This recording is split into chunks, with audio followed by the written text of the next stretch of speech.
Choosing yourself is not about trying to create a character for society. It's creating the character that you were created to be. Martians landed. Yes. Wearing Prada suits. Yes. Drinking Henry Seltzer. Yes. Chewing juicy fruit. Yes, and? Your branding here. Yes, brand. Your message here. Yes, and? A verse about Yes. your product here. Yes. I'm Hersh Rephun. Yes, and? I'm a message therapist. Yes. And I have a podcast. Yes, brand. That's right, that's it. Yes. We'll help you fix the world. Yes. Or your bottom line. All right. Your bottom line. Get it. I get it. Welcome to the Yes Brand Podcast.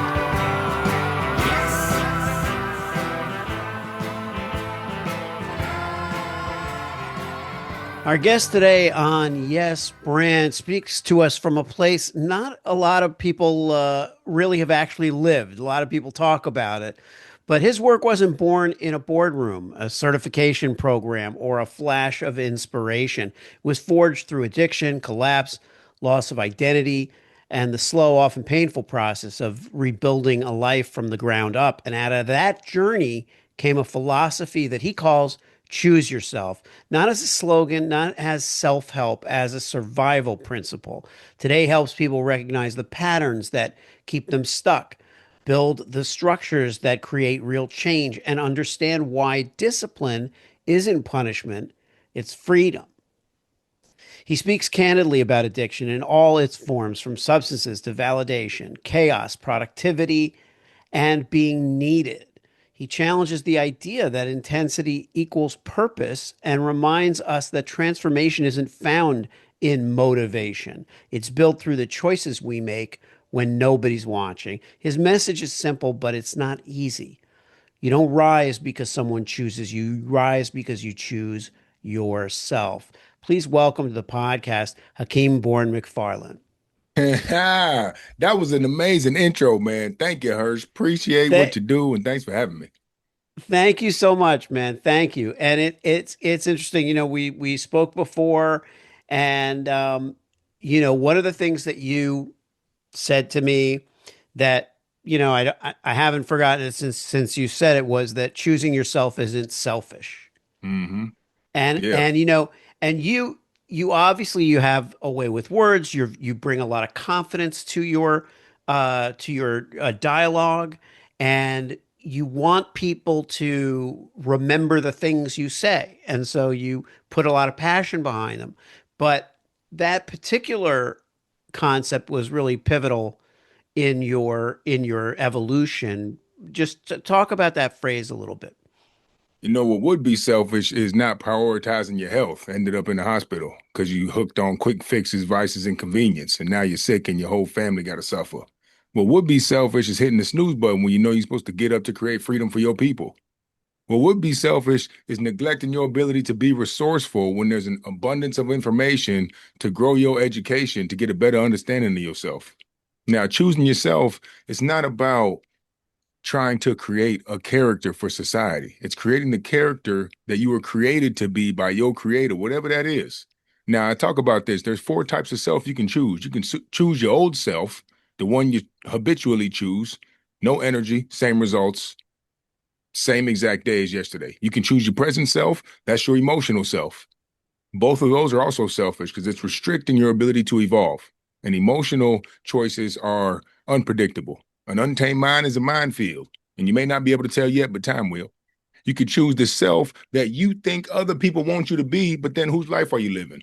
You over here trying to people please and please other people, well, you're restricting your authenticity. And now the self we talking about is your intentional self, the one that combines gift, story, passion, curiosity to develop your purpose. Yeah, and the reason and the reason I love listening to you kind of share this stuff, it's really it really impacts me, is because I spend a lot of my time looking at how we interpret stuff. Someone can say the same two words, choose yourself, and what matters isn't what we intended it to mean. What Mm-hmm. matters is what does the person you're talking to take it away as. And so the skill that goes into building this brand that you're bringing to the world is you're thinking about the audience because you've been the audience, you were the audience, and that's where it came from. And when you say choose yourself, you know that it's going to cause a reaction in someone and that they're going to say, "Oh, is that selfish? Is it narcissistic? Is it unhealthy? Is it dismissed?" You know all that because that was the struggle, right? That was the struggle Exactly. that you went through. Another thing we talked about was masking and trying to achieve for the right reasons and the wrong reasons. Share a little bit about your background when it came to the NFL and what you thought achievement was supposed to be. Yeah, well, you can fake the interview, but it won't stop you from getting fired when it's time to put in that work. It's Yeah. going to eventually show if you did the work or not. And this goes for all relationships, relationship with money, relationship with your creator, relationship with your family, with your romantic partner. Is going to show eventually your true colors will show, and it always shows under pressure outside your comfort zone, which is why you got to expand your comfort zone on your own. So you get comfortable in that discomfort. And for me, my comfort zone was sports. So when I was 16 and lost my little brother, I buried it under sports. Up until 16, sports was my way to give back to my family. I'm going to the NFL. I'm going to the NFL. I'm getting rich. I'm getting my mama a house. We don't have to deal with this. Finding a care for my brother. I'm finding a care for all the kids with cancer. That was my goal. When he passed, I dove into sports as a mask because I wanted people to think I was okay as long as I was catching touchdowns. Nobody had to worry about me, including Mama D. And I didn't want her to think that she was going to lose another kid. So I really develop that masculine shell that I learned in movies, that I learned in school, that I learned in the news, and all these superheroes is like, oh, you don't got to process your emotions. You can't be vulnerable. You can't cry. You got to just be busy and be productive and stay strong. And so at 16, my dad wasn't around much to show me what a true man was. But since then, we became best friends, and I've become more of a man at a faster rate than ever. So if you're a man, you better forgive your daddy. Otherwise, you're going to be missing some manhood for real, because he really helped change my life. So shout out to Big Greg. But Yeah, yeah, well, finish the thought, but I want to get back to the masculine identity issue, but I want you to finish what your yeah. So thought then it was. turned into a mask. But like I said, the mask doesn't last. And a lot of times when we get under pressure, the inside of what we feel that what the mask is covering will then project into the world, and then the world will reflect our internal belief. And so, whether you have a mask or not, your belief system is developed by the things that you are masking. You think you're masking it, but once you get out of comfortability and cozy and 75 and sunny and perfect conditions, then everything you hiding gonna come out. You can't keep the mask up for long. The subconscious and the ego is powerful. You think about Yeah. people that freak out when they're under pressure, or they get stressed and they act different, or something goes wrong and they act completely different. That's when the mask is gone. And so over time, I went D1, then D2, then ACL, then I got locked up, then I got a felon, then I dropped out, then I had 5 surgeries, then I went back to school, then I got All American, then I tried to go to the NFL, then I got injured.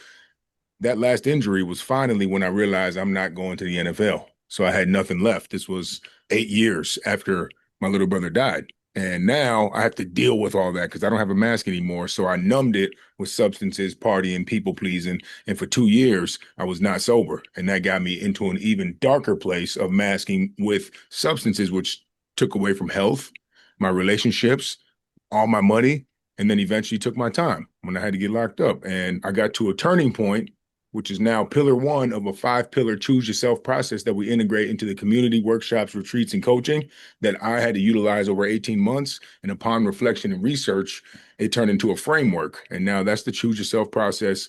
And there's multiple workshops and frameworks and methods that came from this, but it's a 5 pillar process I believe is the universal transition for every transition you make in life for everybody. Yeah. Yeah.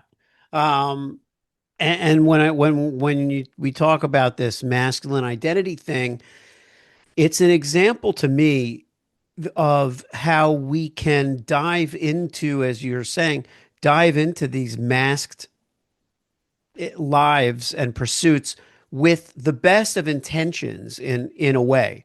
In other words, we there's no way to even know you're doing anything wrong. is Hmm. how I look at it. Like you first of all, you're being brought up with certain values about what it means to be a man.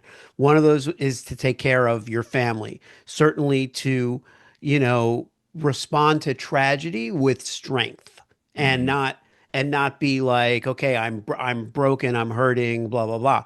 We feel like, oh, we're not really allowed to say that.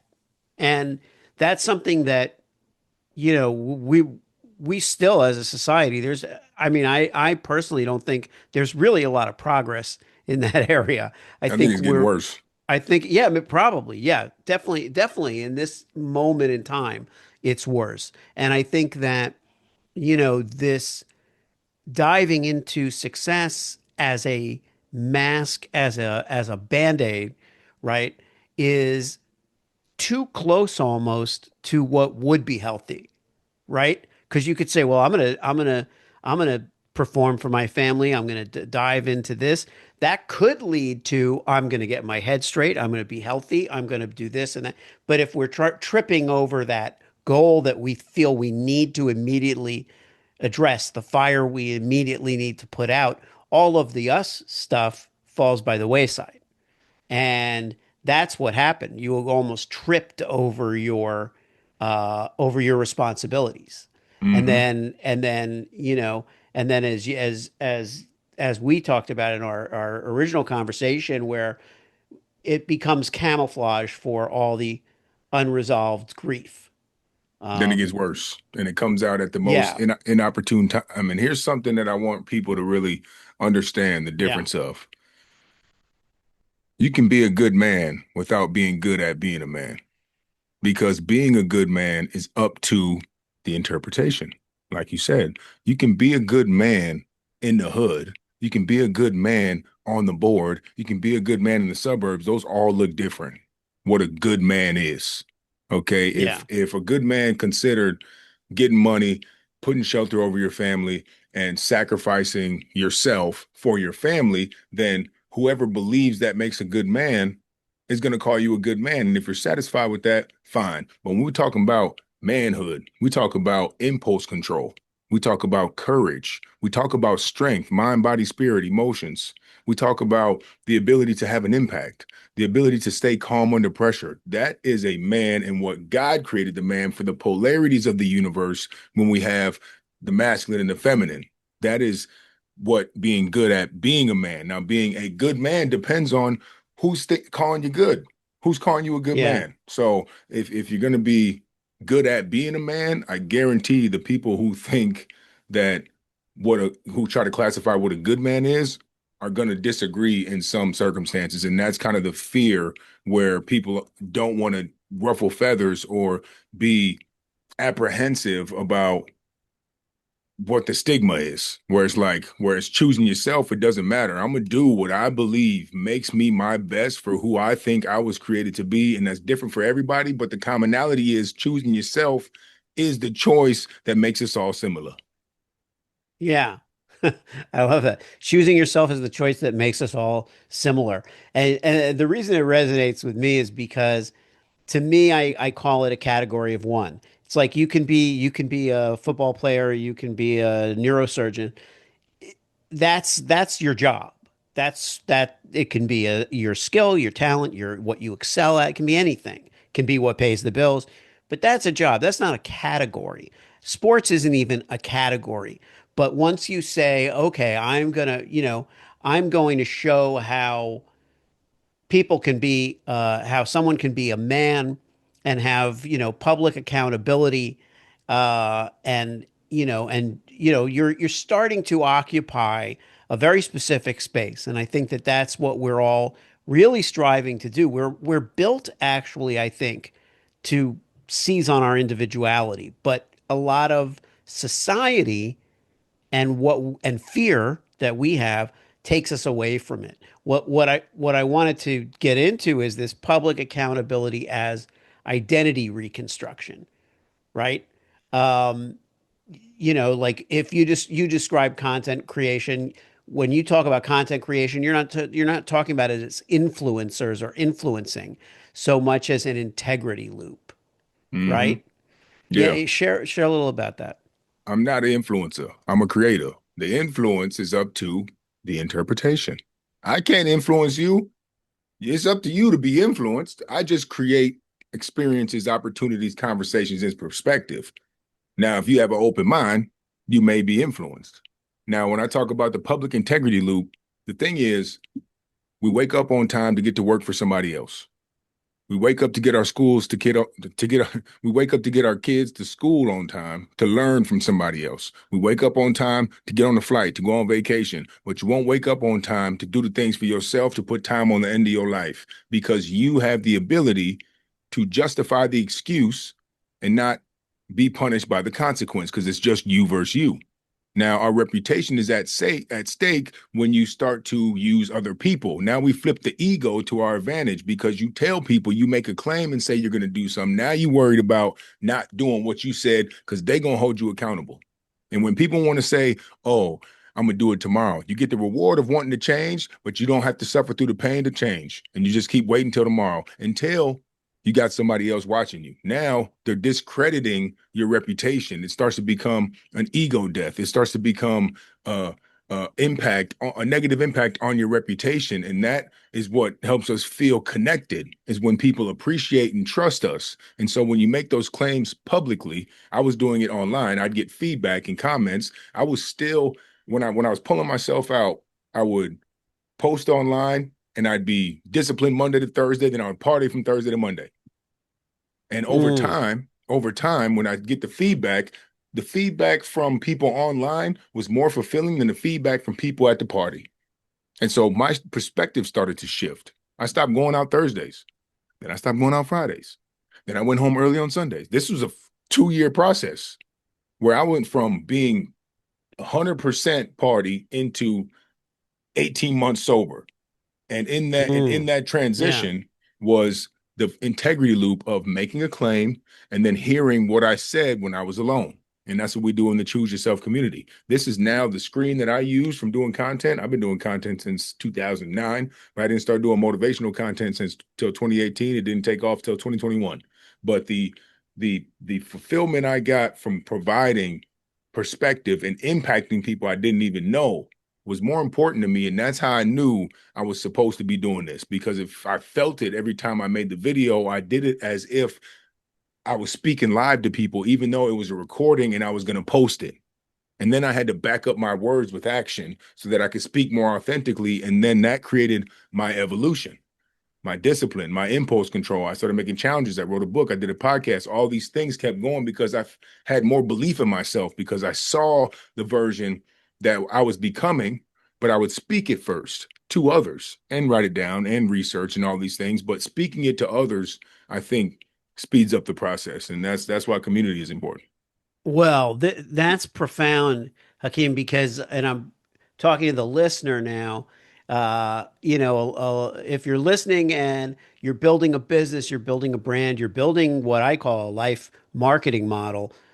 This is exactly what the positive, proactive side of it is that you don't see social media, let's say, as a facade, you know, Mm-hmm. which unfortunately a lot of people are masking on social media. A lot of people are trying to, present something. And then let's say if they were one thing from Monday to Thursday, and then Thursday night they went out and did exactly the opposite, let's say, someone would say, oh, that's hypocritical.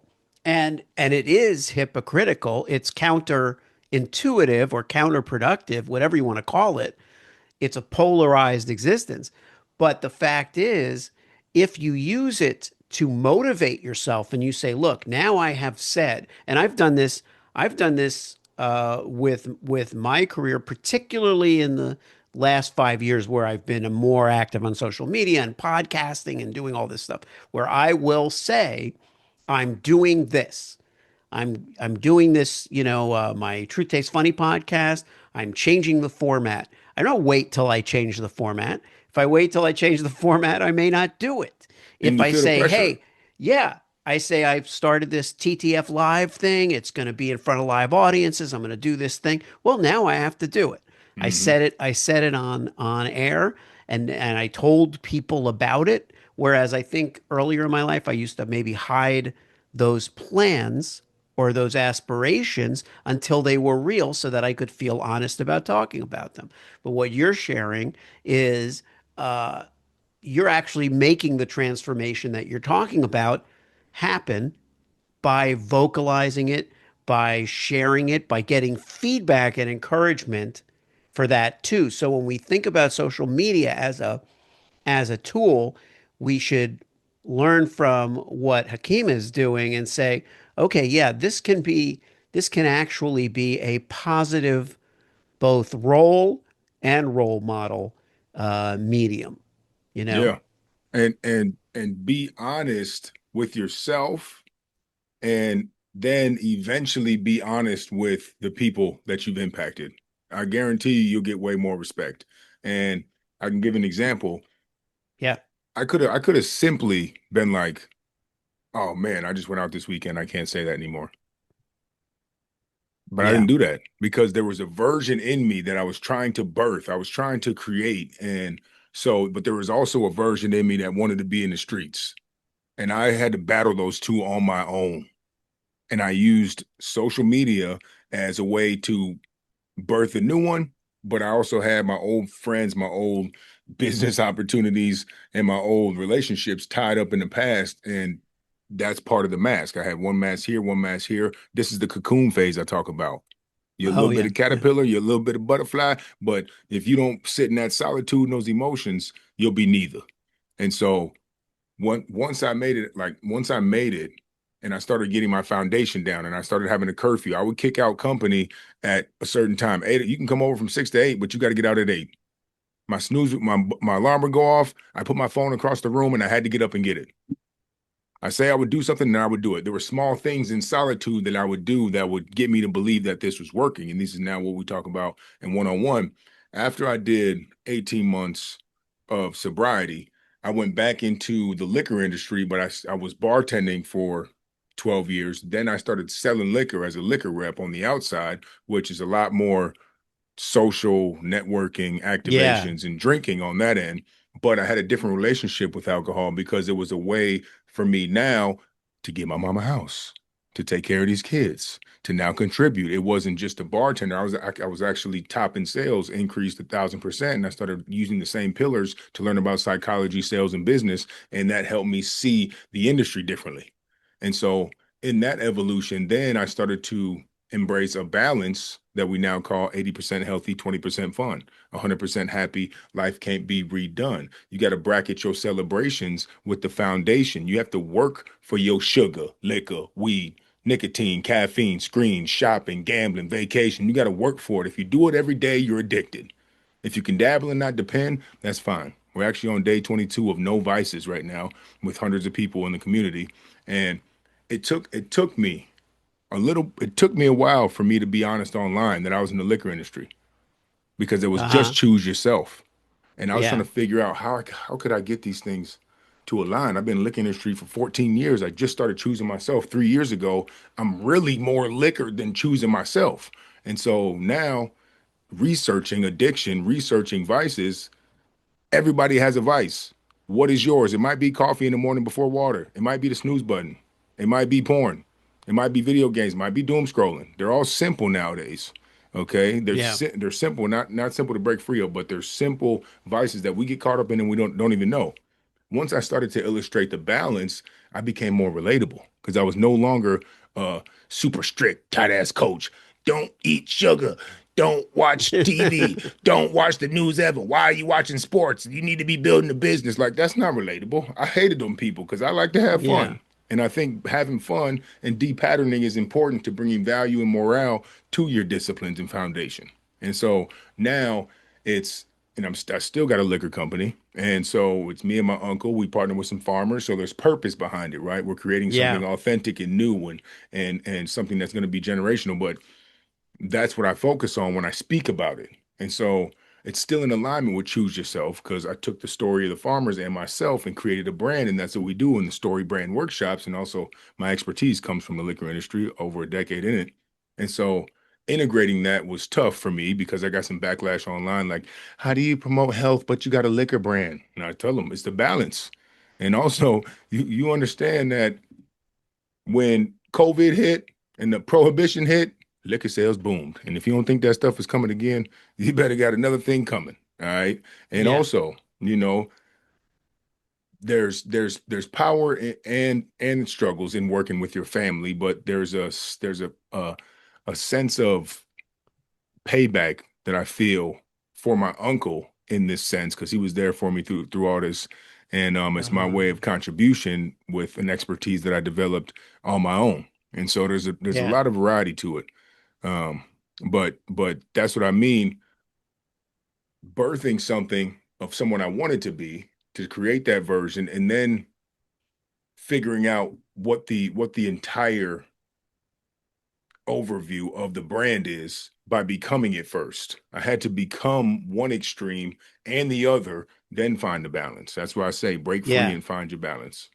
Yeah. And it's, the term that I use is I say, before you brand yourself, know yourself, right? But Hmm. that whole concept is that this is all messy and this is all a work in progress. How are we supposed to become the people we want to become without living life and making decisions and creating balance? So Hmm. you made a perfect point when you said, I don't want to I don't want to be that coach that says I'm perfect and you need to be perfect too, or even strive for perfection. I know you won't make it, but you should try to be perfect. I That's don't religion. subscribe to that at all because Yeah. it's ridiculous and it sucks. It's not a whole person. That 80, 20, 100% is really on point.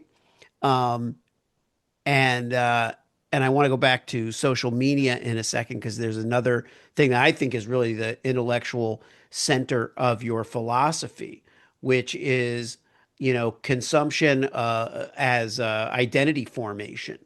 Hmm. What you consume shapes your belief. So the same way that what you put out becomes a feedback loop for your own evolution, what you consume, what each of us consumes, shapes our behavior and the impact that we have, you know? Yeah. And when I moved to New York City 2021, I went through all the people I was following and unfollowed anything that didn't align. Unfollowed all the girls with sexually explicit content. I unfollowed all the violence. I unfollowed all politics. I unfollowed all religion. I unfollowed all pop culture. All the brands that talk about celebrities. All that. I even unfollowed sports. ESPN, NFL. And I love sport. I'm an athlete. I still love sports. But I make Yeah. time for it. 20% fun. I unfollowed all those. I stopped with the dating apps and I stopped with the porn and I sold my video game set. And that for me shifted my belief system. One, because I was in New York City, so I was entertained by the city. Oh, But yeah. but then I just learned from experience and intentional consumption. And I say it's not just what you watch, it's what you drink, what you listen to, who you're around, your energy, who you're shaking hands with, who you're gossiping about, what news you're watching. All these things shape who we are. And so really filtering your senses, all five senses, from how your house smells to how your tongue feels. Filter everything so that you can think more clearly and you're not distracted. And that's another thing with breaking free of the vices. A lot of times we're worried about the next quick hit. Where can I get caffeine? When can I get nicotine? When can I go out with my friends? When can I smoke this joint? When can I squeeze this in? When can I squeeze in some scroll while I'm in the bathroom? When can I all that becomes a distraction. It starts to create static in your connection. And so breaking free of those and filtering your senses will really open up the mind and your awareness. And we do that 3 times a year. Yeah, between mentioning New York City and also the liquor business, it reminds me that quite often we will say, well, I shouldn't be in this environment, right? I shouldn't go to, if I live in New York City, it's open 24 hours a day. There's all kinds of risks and all kinds of temptations and blah, blah, blah. I used to go to Vegas 4 times a year for trade shows. In the early part of my career, going to Vegas was like mind blowing, right? Because I had never Yeah. gone as a young person. but the headspace that you bring into a place. So in other words, if you used to overindulge in alcohol, yeah, being a liquor rep or having being in liquor sales is not necessarily the best thing for you, you know, but that's not the fault of the business or the location or the industry, you Hmm. know. And Uh, I would have boundaries, and I would go to meetings 11 a.m. to 7 p.m. I'd either be cold calling or I'd setting up meetings, and I'd be doing tastings. I had four different expressions of agave, and I'd be sitting down. This is hard liquor now, 80 proof. Now, mhm. I'd be sitting down with the owner of the top restaurant in New York City at 4 p.m. on a Tuesday, telling him, I will come in on Friday and drink with you if you get 3 cases, but I don't drink during the week. That was a new sense of power. Now, at Yeah, first, people were like, how you sell liquor? How you own liquor and you don't drink? I was like, I do drink on Friday. So if you want yeah, to drink with me, get you 3 cases. Let's get it on the menu. I'll come in and drink with your staff and spend $400. You spend 400, I spend 400. Now it became a sales tactic where it was, I'm not just out here drinking all day, people right. pleasing, trying to get them to buy. Oh, cheers, man. You're so cool. You're a millionaire on 58th. I wish I could. Can you just buy my stuff? I'm like, no, what's up? This is it. I got the farmers. I got a story. We got a budget. Do you like the product? Because I'll come back. This is long term. I'm not just trying to have this fun cheers that it took me 18 phone calls and emails to get you to sit here just to sit down and cheers like most reps. And I think that got a lot more respect, and we did really well in New York. Yeah, yeah. And to the point about New York, the the the same thing was true with all the different places that I have traveled in my career, and I've my career, let's say, is in advertising or branding or whatever, or even the entertainment stuff. There's always that circumstance you could be in that could be incredibly, just bad for you. Hmm. You're just traveling all over the place, and you're just and I say this to people who are building their brands, who are listening today and hearing you talk about this balance and this kind of this Zen kind of management of all this stuff. It's important to keep in mind that you control your mindset. So choose yourself is about you choosing to embody your message. You Hmm. know, not saying I'm going to stay away from the things that are bad for me. We're adults, we all get it. Yes, if there are things that are really bad influence and people that are a bad influence, like you said, you unfollowed all the bad influences.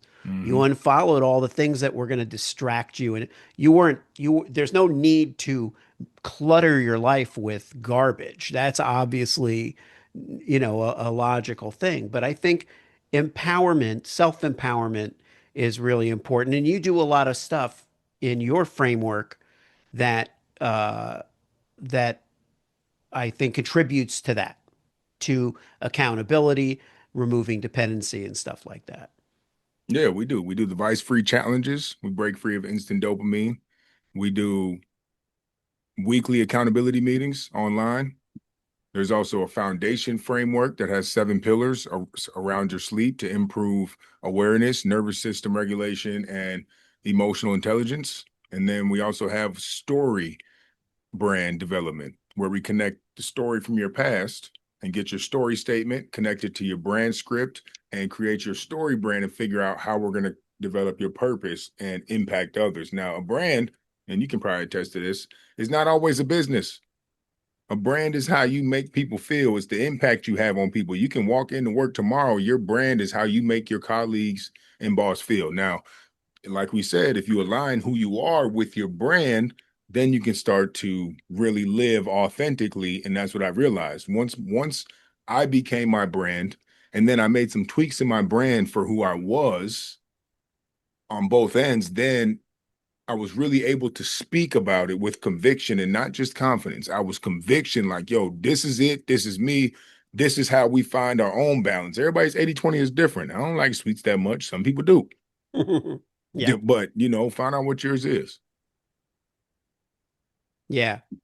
Um, and and so as we look ahead, for Choose Yourself, and you're reaching people, reaching the people you want to reach.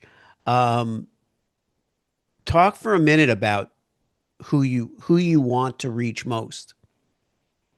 It's a combination. Usually people from 30 to 50 who have been through enough to where they're done dealing with their own excuses and realize the only one coming to save them is them.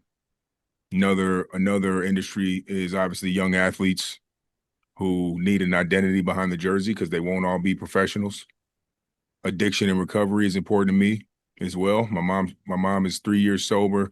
My dad's 14 years sober. He runs a sober house. My older brother and sister are also sober from their own mishaps and addictions. And so sober from substances. Now, sober from vices Hmm. is different because they all love sugar. They just replace the addiction from alcohol and drugs into sugar. So it's like that's another thing I think people get confused. Like I'm sober, but if you drink caffeine and sugar all day, you're still feeding the instant dopamine. That's the Yeah. whole thing I bring to the addiction and recovery ideology. But yeah, and then so those three, man, young athletes, people 30 to 50, and people going through addiction to anything. It doesn't have to be even a vice. It can be addicted to victimhood. But addiction, bringing awareness to that addiction is how we claim our power back. Yeah.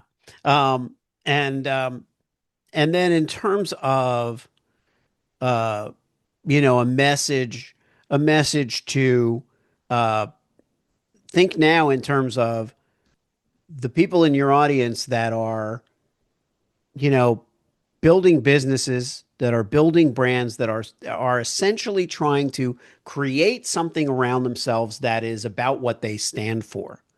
Because I think that's the one thing where, you know, uh, and after that, I want to make sure that we get that you include, how people work, how you work with people, and how they can get a hold of you. But before we go there, just a message to the the entrepreneur, the founder who's building something around themselves and wonders sometimes, am I building around my essence and my truth and who I am? Write out your story. That's a must. You have to write it out. You'll be shocked how many things you buried if you start to write out from day one. Now, not all in one day. Start with the chapters, start with the subtitles, because where your credentials come from. That's where your expertise comes from. You can learn everything. You can learn how to fly a plane, but if you ain't fly a plane, I'm not getting on your plane unless you've been through it. You got overweight preachers, you got overweight fitness trainers, you got overweight doctors trying to tell people how to live. It seems to me like you don't even believe in what you're talking about. So before you start to build the brand and you sacrifice your authenticity to build a brand, make sure you have the systems and habituality that can maintain the lifestyle that can continue to develop the brand. Because if you burn out, your brand is done. So the mind, the nutrition, the gut health, the sleep. Don't forget your sleep, y'all. Y'all want to stay up all night and wake up early. This is not the movies. You will eventually be hooked on something. Okay, so how just be patient, keep the faith. You keep the faith, you keep working, you keep the systems, you invest in yourself, you restrict from the vices, but find the power in your story and let that be the root of your brand. And that's exactly what's kept me rooted in all these years through uncertainty, and it's kept me curious because it's about me. It's about in life. We're literally here to evolve. Your purpose is you. Your purpose is you. What's going on in your head? How you contribute then becomes a passion, but your purpose is to evolve. Your legacy is built from contribution. So, how can you evolve? Well, you have to uncover the things, the neglect, the abandonment, the guilt, the shame, all that stuff that you are mad at people about in your past. I called 3 exes that hooked up with my friends after we broke up, and my homeboy who snitched when I did 8 months, and I forgave them all, and my dad. Forgive, forgive, Mm-hmm. but don't forget what it taught you. So you're holding on to stuff. You're mad at people. You got siblings and friends. You got a judge who gave you a felony. You mad at your coach for not playing you. You mad at your investor for not believing in you. You better release that. Is this going to impact how you treat people moving forward? Oh man, I love that. Forgive, but don't forget what it taught you. Mm-hmm. That's awesome. All right. So how can people work with you? How can they find you? Yeah, Big Dream Hakeem on socials or chooseyourself.info. Check it out. Submit your info. Got my book online on Amazon, Choose Yourself to Be Chosen. Also got my podcast, the Choose Yourself channel. And then if you want to tap in with the Choose Yourself community, we meet every Tuesday, 10 a.m. EST to GYM, and that's Grow Your Mind on the school app. All right. Hakeem Bourne McFarlane, thank you so much for being on Yes Brand. Yes, I will sir. see you on Choose Yourself, Tuesday. I That's love it. that. Tuesday. Thank you, my man. Thank you. Choose yourself, Hersh. Alright. If you liked the show, Yes, and? it worked for you, Yes, then? subscribe and leave a Yes, friend. 5-star review.